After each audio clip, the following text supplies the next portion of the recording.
पूरा बिहार हमारा है और अपने लोगों के यहाँ ही हम जा रहे हैं। आप अगर सही मतदान नहीं करेंगे तो आपको मतदान से पाप का भागीदार होना पड़ेगा। हम बिहार जा रहे हैं, ये बात तो सही है,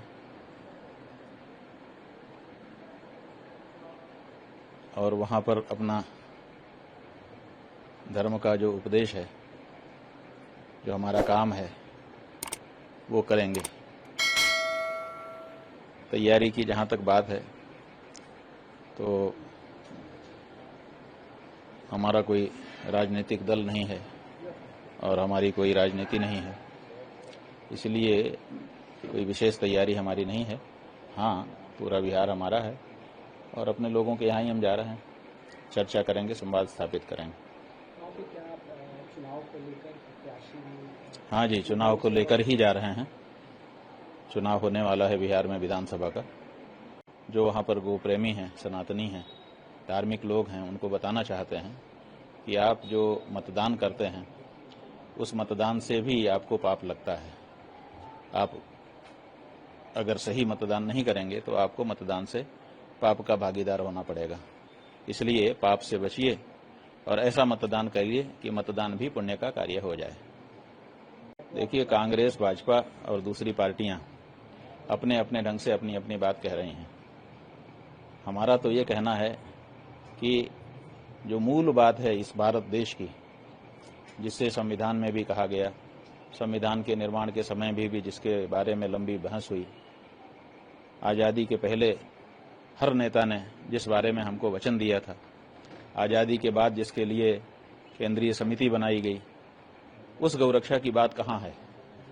बताए कांग्रेस, बताए भाजपा, बताए वहाँ की दूसरी जो क्षेत्रीय पार्टियां हैं। ये लोग तो इस बारे में चर्चा ही नहीं करना चाहती हैं। हमारा कहना है कि हम बहुमत में हैं और हम चाहते हैं कि गौहत्या बंद हो। आप उस बारे में क्यों नहीं बोलते हो?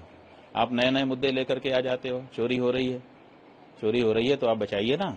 आपके भी तो लोग बूथ पर बैठते हैं।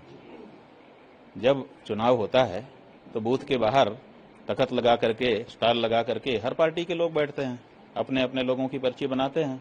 सबके पास मतदाता सूची होती है, उसमें कोई कमी है तो आप उसको बता दीजिए। तो आप नए नए मुद्दे उठा करके ले आते हैं। सवाल यह है कि हमारा जो मूल मुद्दा है, जिसके कारण भारत आजाद होना चाहता था, जिसके कारण भारत ने बलिदान किए और स्वतंत्र हुआ, उस गौ माता के मुद्दे का क्या हुआ, ये हमारी कांग्रेस भी बताया और भाजपा भी बताया और आरजेडी और जेडीयू ये भी बताएं।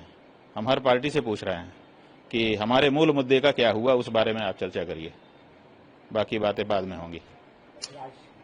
पड़ोसी देश नेपाल में बुरे हालात हैं। क्यों हैं? क्योंकि गौ हत्या की जा रही थी और गौ हत्या का वीडियो बना करके सोशल मीडिया पे प्रचारित किया जा रहा था। वहां की जनता उसको सही नहीं स्वीकार कर पा रही थी, विरोध हो रहे थे, तो सरकार ने सोशल मीडिया को ही बंद कर देना चाहा और उसके परिणाम स्वरूप ये परिस्थिति बन गई। तो गाय ही वहां पर भी मूल में है और गाय ही यहाँ पर भी मूल में है। और हिंदुओं का जो कहते हैं ना सब्र का बांध, वो धीरे धीरे भर रहा है। इसलिए भारत के लोगों को भी समझने की आवश्यकता है कि गौ माता के प्रश्न पर अनदेखी अब कितने दिन तक वो चला पाएंगे।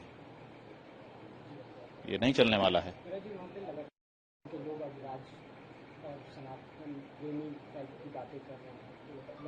नहीं, ठीक है, जो जिस देश की जो प्रकृति होती है वो अपनी प्रकृति से विरुद्ध अधिक देर तक नहीं रह सकता है।